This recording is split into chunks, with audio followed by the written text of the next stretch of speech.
दवा व्यापारी अमूल दीप सिंह भाटिया के प्रकरण में सांसद सत्यदेव पचौरी ने कमिश्नर को फ़ोन करके तुरंत इस पर कार्रवाई करने और गिरफ्तारी करने का आदेश दिया। उनसे कहा कि किसी भी दबाव में आने की ज़रूरत नहीं है। सत्यदेव पचौरी ने प्रदेश अध्यक्ष भूपेन्द्र चौधरी को लेटर लिखकर आरोपित अंकित शुक्ला को पार्टी से निष्कासित करने के लिए भी कहा। पचौरी जी ने कहा कि हम सत्य का साथ देने के लिए हमेशा तैयार हैं। उन्होंने कहा भाजपा ना गलत के साथ है और ना गलत करने के साथ। आप देख सकते हैं क्या कुछ कहा सत्यदेव पचौरी ने। आपसे मिला है, एक मारपीट का मामला है, इसमें इंसाफ की मांग की। आपने क्या कहा पुलिस कमिश्नर?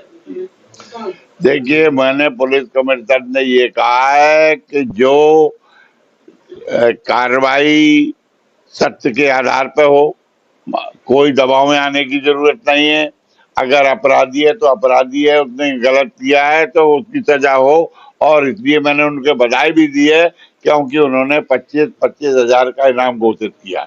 बीजेपी के कल अपना परिचय देते हुए आज आप यहाँ पे सांसद जी के आए हुए थे, उन्होंने आपको क्या आश्वासन दिया है? मैं रविंदर सिंह, क्षेत्रीय उपाध्यक्ष अल्पसंख्यक मोर्चा भारतीय जनता पार्टी से हूँ। आज हम लोग माननीय सांसद सत्यदेव पचौरी जी के पास अपने क्षेत्रीय अध्यक्ष जी के नेतृत्व में आए थे और माननीय सांसद जी ने हम लोग को आश्वस्त किया है कि किसी भी गुनहगार का भारतीय जनता पार्टी साथ नहीं देगी। जो दोषी है उनको सज़ा मिलेगी और सख्त से सख्त कार्रवाई की जाएगी। और उन्होंने कमिश्नर को भी फ़ोन किया और उन्हें कहा कि जो भी आप एक्शन लो, सख्त से सख्त कार्रवाई करो और उनको जल्द से जल्द गिरफ्तार करो। अपना परिचय देते हुए आज यहाँ पे जो पचौरी जी के यहाँ आए हुए हैं, इसके बारे में बताइए। मैं अजीत सिंह छाबड़ा, क्षेत्रीय अध्यक्ष भारतीय जनता पार्टी कानपुर बुंदेलखंड क्षेत्र। आज हम लोग अपने कानपुर के सांसद सत्यदेव पचौरी जी के निवास स्थान पर हमारे भाजपा के कार्यकर्ता ही आए थे। तो इसमें हम लोग ने माननीय पचौरी जी से गुहार लगाई है कि भारतीय जनता पार्टी जब बनी थी 1980 में, तब से हम लोग कार्यकर्ता साथ जुड़े हुए हैं। भारतीय जनता पार्टी हम लोग की पार्टी है और हमेशा कभी भी भारतीय जनता पार्टी ने 43 साल के इतिहास में अपराधियों का साथ नहीं दिया।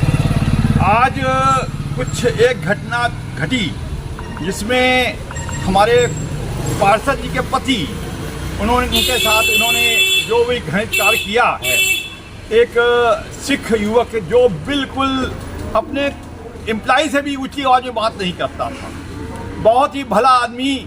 और सबसे बड़ी बात, भारतीय जनता पार्टी का कार्यकर्ता, वही भारतीय जनता पार्टी का कार्यकर्ता है। उनके पिताजी और सतीश महाना जी दोनों एक साथ एक विद्यालय में पढ़े हुए हैं। माननीय सतीश महाना जी उनके यहाँ कई बार घर में गए हैं। तो उस व्यक्ति के साथ उन्होंने इतना मारा कि उसकी दोनों आंखें खराब हो गई। इतना बड़ा अपराध 302 से भी बुरा अपराध है। पूरा दुनिया में मानवता शर्मसार हुई है। सिख समाज का कोई विषय नहीं, यह मानवता का विषय है। उसे मानवता के साथ खिलवाड़ किया है। आज हम माननीय सांसद जी से गुहार करने आए थे कि मानवता की रक्षा की जाए। मानवता के साथ जो खिलवाड़ हुआ है उसमें भारतीय जनता पार्टी अपना जो है सही निर्णय ले, न्याय दे। तो माननीय सत्यदेव पचौरी जी ने कहा है कि हम जो भी पीड़ित पक्ष है उसके साथ हैं और जिस व्यक्ति ने घृणित कार्य किया है उसके लिए हम प्रदेश अध्यक्ष जी को लेटर लिखेंगे और उनको कहेंगे उस व्यक्ति को अगर पार्टी में कोई छोटा सा भी कार्यकर्ता है तो उसको पार्टी में रहने का अधिकार नहीं है, क्योंकि भारतीय जनता पार्टी ने कभी किसी अपराधी को शरण नहीं दी है। भारतीय जनता पार्टी के अपराधी वाले संस्कार नहीं है और ना हम लोग ऐसे अपराधी को अपना सपोर्ट करेंगे। अपना परिचय देते हुए आज आप लोग कहाँ पे आए हुए थे?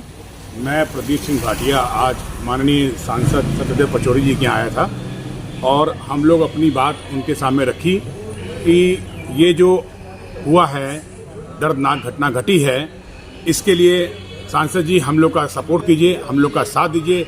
सत्य के साथ आप भी हमारा साथ दीजिए, क्योंकि हमारी पूरी सिख समाज आपसे बहुत उम्मीद लगाए बैठी है कि आप सत्य का साथ दोगे। सांसद जी ने भरी सभा में सबके सामने बोला है कि मैं सत्य के साथ हूं और दोषियों को सज़ा जरूर मिलेगी।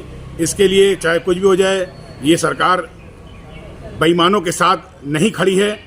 इसमें कोई भी छल कपट नहीं होगा और इसकी अच्छे से जांच होगी। ये योगी सरकार है, इसमें अपराधी बख्शे नहीं जाएंगे। मैंने उनसे एक बात बोली कि हम लोग जो है आज यहाँ सब एकत्रित हैं, हम लोग के लिए कोई जाति पाति वाली बात नहीं है। हम लोग गुरु गोविंद सिंह जी के बच्चे हैं और हम लोग सत्य के लिए हमेशा खड़े रहेंगे, सत्य की लड़ाई लड़ेंगे। हमारे लिए बीजेपी से हमें कोई शिकायत नहीं है। बीजेपी हमें मालूम है एक अच्छी सरकार है और सत्य का काम करती है, सत्य पे ही राह पे चलती है, इसीलिए हम लोग भी बीजेपी से जुड़े हुए हैं। मगर आज जो ये अंकित, सौम्या शुक्ला, इन लोगों ने जिस तरीके से घटना घटित की है सरदार जी के साथ, उसकी आंख फोड़ डाली और उल्टा उसी को बदनाम करके उन्हीं पे अपराध लगाने की कोशिश कर रहे हैं। वो मियाँ बीबी 2 लोग क्या कर सकते थे, ये लोग 6 लोग उसकी गाड़ी के आगे गाड़ी लगा करके उनको धर दबोचा। उन्होंने शीशा नहीं खोला तो उनका शीशा फोड़ दिया, फिर उनके ऊपर प्रहार किए, मुक्के मार करके उनकी आंखें फोड़ डाली, उनकी आंखें बाहर निकाल डाली, लहू लुहान कर डाला, उनकी छाती पे घूंसे मुक्के लात घूंसे मार के उनकी अंतड़ियाँ तक फाड़ डाली, उनकी नाक की हड्डी तक टूट गई। मैं कहता हूँ कि कोई आदमी इस तरीके से इतनी हैवानियत से कोई किसी को मार नहीं सकता। और अगर कोई आदमी किसी से रुष्ट होता है तो अपनी बात आदमी कह करके, गुस्सा जाहिर करके आदमी कहता है कि चलो भाई चलो, गाली गलौज कर लिया, सब कुछ है। लेकिन उनके साथ उनकी धर्म पत्नी भी है, वो हाथ जोड़ रही है, गिड़गिड़ा रही है कि हम लोग को बख्श दीजिए, जाने दीजिए।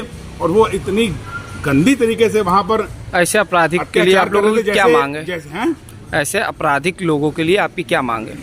मेरी यही मांग है कि भैया अपराधियों को सख्त सजा मिले और हम लोग को बहुत शांति मिलेगी। अगर ये मेरा कोई भाई भी होता, मेरा सगा भाई भी होता, अगर उसने किसी की आंख ऐसे फोड़ डाली होती तो मैं अपने भाई को भी न बख्शता। मुझे इस बात का बहुत रोष है। हमारे पूरे सिख समाज को, क्या मैं कहता हूँ, आम जनस हर इंसान को इस बात का रोष है, चाहे वो किसी भी धर्म से हो।